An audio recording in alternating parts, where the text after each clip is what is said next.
Sandalwood ನಿರ್ದೇಶಕ ಜೋಗಿ ಪ್ರೇಮ್ ಮುಖ್ಯಮಂತ್ರಿ DK Shivakumar ಅವರನ್ನ ಭೇಟಿ ಮಾಡಿ ಚರ್ಚೆ ಮಾಡಿದ್ದಾರೆ.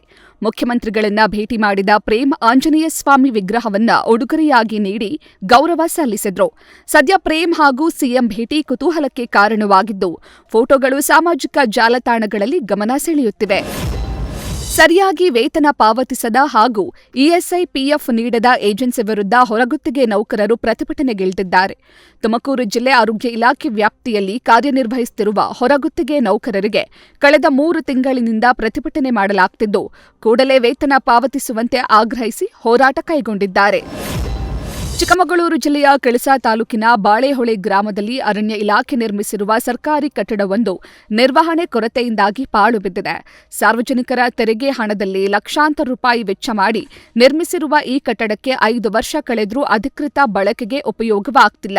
ಒಂದೆಡೆ ನಿರ್ಲಕ್ಷ್ಯದಿಂದ ಕಟ್ಟಡ ಹಾಳಾಗ್ತಿದ್ರೆ, ಮತ್ತೊಂದು ಕಡೆ ಅರಣ್ಯ ಇಲಾಖೆ ಅಧಿಕಾರಿಗಳು ಬಾಡಿಗೆ ಮನೆಗಳಲ್ಲಿ ವಾಸಿಸುತ್ತಿದ್ದಾರೆ ಅಂತ ಸ್ಥಳೀಯರು ಅಸಮಾಧಾನ ವ್ಯಕ್ತಪಡಿಸಿದ್ದಾರೆ. ಚಿಕ್ಕಬಳ್ಳಾಪುರ ಜಿಲ್ಲೆ ಚಿಂತಾಮಣಿಯ ಜೆಕೆ ಭವನದಲ್ಲಿ ಮಾಜಿ ಪ್ರಧಾನಿ ಎಚ್.ಡಿ. ದೇವೇಗೌಡರ ಧರ್ಮಪತ್ನಿ ಚೆನ್ನಮ್ಮ ಅವರಿಗೆ ಶ್ರದ್ಧಾಂಜಲಿ ಸಭೆ ಏರ್ಪಡಿಸಲಾಗಿತ್ತು. ರಾಜ್ಯ ಜೆಡಿಎಸ್ ಕೋರ್ ಕಮಿಟಿ ಅಧ್ಯಕ್ಷ ಹಾಗೂ ಮಾಜಿ ಶಾಸಕ ಜೆಕೆ ಕೃಷ್ಣಾರೆಡ್ಡಿ ನೇತೃತ್ವದಲ್ಲಿ ಕಾರ್ಯಕ್ರಮ ನಡೆದಿದ್ದು, ನೂರಾರು ಜೆಡಿಎಸ್ ಮುಖಂಡರು ಹಾಗೂ ಕಾರ್ಯಕರ್ತರು ಭಾಗಿಯಾಗಿ ಚೆನ್ನಮ್ಮ ಅವರ ಭಾವಚಿತ್ರಕ್ಕೆ ಪೂಜೆ ಸಲ್ಲಿಸಿ ಪುಷ್ಪಾರ್ಚನೆ ಮಾಡುವ ಮೂಲಕ ಭಾವಪೂರ್ಣ ನಮನ ಸಲ್ಲಿಸಿದರು. ಕೇಂದ್ರ ಶಿಕ್ಷಣ ಸಚಿವ ಧರ್ಮೇಂದ್ರ ಪ್ರಧಾನ್ ಸಚಿವ ಸ್ಥಾನಕ್ಕೆ ರಾಜೀನಾಮೆ ನೀಡಿದ ಹಿನ್ನೆಲೆ ಬೆಳಗಾವಿಯಲ್ಲಿ ಕಾಂಗ್ರೆಸ್ ಕಾರ್ಯಕರ್ತರು ಸಂಭ್ರಮಾಚರಣೆ ಮಾಡಿದರು. ನಗರದ ಚೆನ್ನಮ್ಮ ವೃತ್ತದಲ್ಲಿ ಕೆಪಿಸಿಸಿ ಸದಸ್ಯೆ ಆಯಿಷಾ ಸನ್ನದಿ ನೇತೃತ್ವದಲ್ಲಿ ಕಾರ್ಯಕರ್ತರು ಪಟಾಕಿ ಸಿಡಿಸಿ ಸಂಭ್ರಮಿಸಿದ್ದು, ರಾಹುಲ್ ಗಾಂಧಿ ಪರವಾಗಿ ಹಾಗೂ ವಿದ್ಯಾರ್ಥಿಗಳ ಒಕ್ಕೂಟಕ್ಕೆ ಜಯವಾಗಲಿ ಅಂತ ಘೋಷಣೆಗಳನ್ನು ಕೂಗಿ ಕಾಂಗ್ರೆಸ್ ಕಾರ್ಯಕರ್ತರು ಸಂಭ್ರಮಿಸಿದರು. ಧರ್ಮೇಂದ್ರ ಪ್ರಧಾನ್ ರಾಜೀನಾಮೆ ಹಿನ್ನೆಲೆ ಕೊಪ್ಪಳದಲ್ಲೂ ಜಿಲ್ಲಾ ಕಾಂಗ್ರೆಸ್ ವತಿಯಿಂದ ವಿಜಯೋತ್ಸವ ಆಚರಿಸಲಾಗಿದೆ.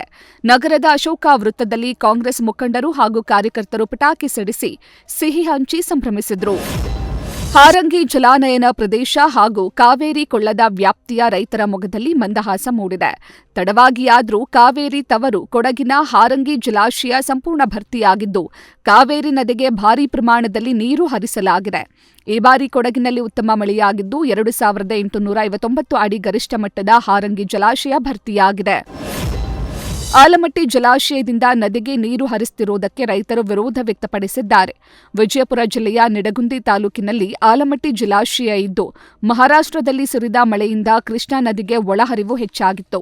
ಹೀಗಾಗಿ ರಾಜ್ಯದ ಅತಿದೊಡ್ಡ ಜಲಾಶಯವಾಗಿರುವ ಆಲಮಟ್ಟಿ ಭರ್ತಿ ಹಂತಕ್ಕೆ ಬಂದಿದೆ. 123.081 ಟಿಎಂಸಿ ಸಾಮರ್ಥ್ಯದ ಜಲಾಶಯದಲ್ಲಿ ಸದ್ಯ 108.660 ಟಿಎಂಸಿ ನೀರಿದ್ದು, 88.28% ಭರ್ತಿಯಾಗಿದೆ. ಎನ್ಆರ್ ರಮೇಶ್ ರವರು ಬರೆದಿರುವ ಲೀಲಮ್ಮ ನಿನ್ನ ಗಂಡ ಯಾರಮ್ಮ ಪುಸ್ತಕದ ಲೋಕಾರ್ಪಣೆ ಕಾರ್ಯಕ್ರಮ ಜಯನಗರದ ಡಾ ಪುನೀತ್ ರಾಜ್ಕುಮಾರ್ ಸಭಾಂಗಣದಲ್ಲಿ ನಡೆದಿದೆ.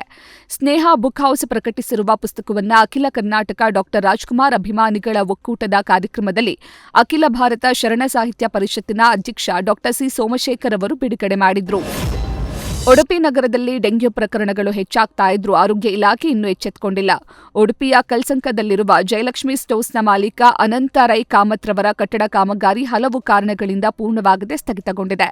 ಕಾಮಗಾರಿ ಸ್ಥಗಿತಗೊಂಡ ಕಾರಣ ಸ್ಥಳದಲ್ಲಿ ನೀರು ತುಂಬಿ ಡೆಂಗ್ಯೂ ಪ್ರಕರಣ ಮತ್ತಷ್ಟು ಹೆಚ್ಚಾಗುವ ಆತಂಕ ನಿರ್ಮಾಣವಾಗಿದೆ.